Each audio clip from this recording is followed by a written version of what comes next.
पटना के राजापुर स्थित श्री राधा कृष्ण प्रणामी मंदिर परिसर में आयोजित धर्म जागनी अंतर्राष्ट्रीय महोत्सव के तीसरे दिन प्रेम भक्ति और सेवा का अद्भुत संगम देखने को मिला। महोत्सव के अंतर्गत विशाल स्वास्थ्य शिविर का आयोजन किया गया, जिसमें सैकड़ों श्रद्धालुओं और स्थानीय लोगों ने स्वास्थ्य लाभ प्राप्त किया। चिकित्सकों द्वारा लोगों की जांच कर आवश्यक परामर्श और दवाइयां उपलब्ध कराई गईं। स्वास्थ्य शिविर के बाद कई बालकों का पारंपरिक मिश्रित तोलन संस्कार, वैदिक मंत्रोच्चार और धार्मिक विधि विधान के साथ संपन्न कराया गया। इस अवसर पर आचार्य सुरेश चंद्र शास्त्री ने कहा कि जब किसी परिवार की संतान प्राप्ति की मनोकामना पूर्ण होती है, तब श्रद्धालु अपने बच्चों का मिश्र तोलन कर भगवान के प्रति कृतज्ञता व्यक्त करते हैं।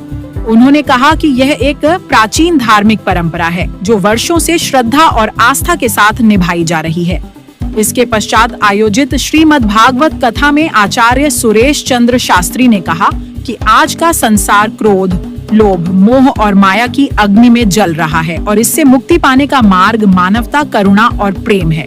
उन्होंने भगवान श्री कृष्ण और श्री राधा के दिव्य प्रेम का वर्णन करते हुए कहा कि प्रेम ईश्वर का सबसे अनमोल उपहार है और जो व्यक्ति सच्चे प्रेम को आत्मसात कर लेता है वही मोक्ष का अधिकारी बनता है। इस दौरान भगवान श्री कृष्ण का जन्मोत्सव भी श्रद्धा और उल्लास के साथ मनाया गया, जिसमें श्रद्धालु भक्ति रस में सराबोर नजर आए। महिला मंडल की श्रद्धालुओं ने व्यास पूजन कर आरती वंदना की और पूरे मंदिर परिसर में भक्तिमय वातावरण बना रहा। इस अवसर पर डॉक्टर रंजना सिन्हा और उनकी टीम द्वारा स्वास्थ्य शिविर का संचालन किया गया। वहीं रणधीर दास महाराज, गोपाल दास और महेश्वर दास ने भी अपने विचार व्यक्त किए। कार्यक्रम में वरिष्ठ पत्रकार अमरेश कुमार सिंह, पुजारी राम सेवक दास, किशन दास, चंदा प्रणामी, सत्यदेव कुमार प्रणामी सहित बड़ी संख्या में श्रद्धालु और समाज सेवी उपस्थित रहे। G19 टीवी मानवाधिकार क्रांति के लिए शुभम कुमार सिंह की रिपोर्ट।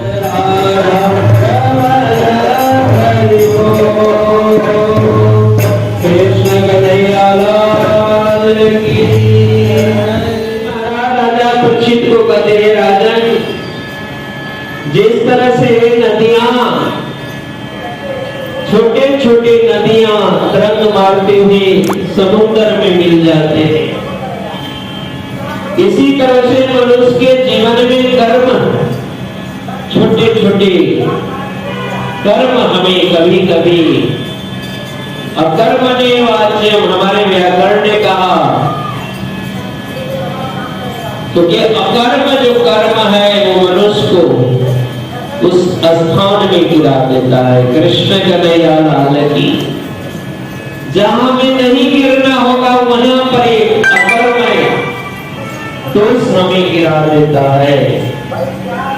और जिसको सुखदेव जी महाराज आदि राजा परीक्षित को कहते हैं पुण्यम आस्थानम पुण्यम मनसा, क्योंकि पुण्य स्थान में पुण्य मन से जो कार्य जो करते हैं वो कार्य उच्च कोटि होते हैं। कृष्ण कन्हैया लाल की। इसलिए आज सुखदेव जी महाराज राजा परीक्षित को वर्णन कर रहे हैं कि राजन, ये पुण्य गंगा तट है और इस पुण्य गंगा तट में पीवत भागवत रसमालय है, भागवत जो रस है इनकी स्वादन करो, देने की जरूरत है। इसलिए तुम अब बड़ा भोजन करो। कृष्ण कन्हैया लाल की। राजा परीक्षित ने कहा प्रभु, जो स्वादन इस भागवत रस में है वो भोजन रस में नहीं है। कृष्ण कन्हैया लाल की। हमें यही रस आनंद, इसलिए तो व्यास जी महाराज ने कहा रसोई में ही रास, क्योंकि भागवतकार ने कहा रसोई में ही रास। जो रास की वर्णन जब करेंगे वो रस में स्वादन क्या है। इसलिए जीवन में महापुरुष की जो चरित्र है, जीवन में हम जब ये भागवत जब गांधी भट्ट के पास में सदगुरु नित्यानंद ने तब रसपान कर रहे थे तो एकादशी की कथा नहीं होता, द्वादशी को, क्योंकि द्वादशी को व्यासी की धाम क्रमण है, इसलिए भागवत नहीं होता रहा। इसलिए सदगुरु ने शरीर को भोजन नहीं देते थे। कृष्ण कन्हैया लाल की। लेकिन एकादशी को जब भागवत होते थे तो भरपूर भोजन लेते थे। यही छिद्र को वहां के लोग सदगुरु